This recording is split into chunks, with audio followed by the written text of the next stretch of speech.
when I started, I had a business model in mind, but the business model we're using today, and that is totally different. Seldom do you see a business that started with a model and then kept through with that model all the way. When you started Sidra Salam, Yeah.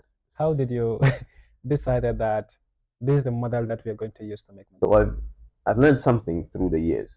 I think it's very important. I think it works across the board for every, and it will be beneficial for every entrepreneur. Is that when I started, I had a business model in mind, but the business model we're using today, and that is totally different.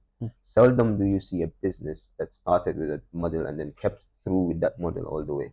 Because remember when I was last episode we were talking about key information. So once you start, when you get into business, when you are starting, and the idea and the knowledge with which you start, it's usually not fully formed. So you are missing certain key information in your plan or your business plan or your strategy. Once you start is when you start seeing certain things that you didn't think were present, and then certain things that you thought were a certain way that they weren't actually a certain way. The reason I'm saying this is because if you're fixated on a certain business plan once you start, or a certain business model once you start, you would start missing certain ideas, or certain better ways to do it. So I'll give you an example. When we started, it was mainly uh, what I wanted to do was just to get into food processing. Get some raw materials and then process them and then sell.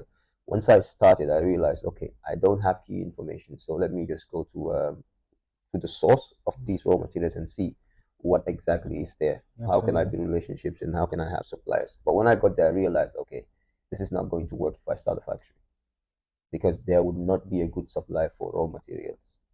And then I decided, okay, now I have to build that system first in order to be able to supply raw materials before I get into the food processing. Most definitely. So I would definitely say, just don't start with a business model, or don't be fixated on a certain business model. Just go ahead, start. Once you have those key information in your process of starting up, then you can fix yourself in a position where you think you can make the most value.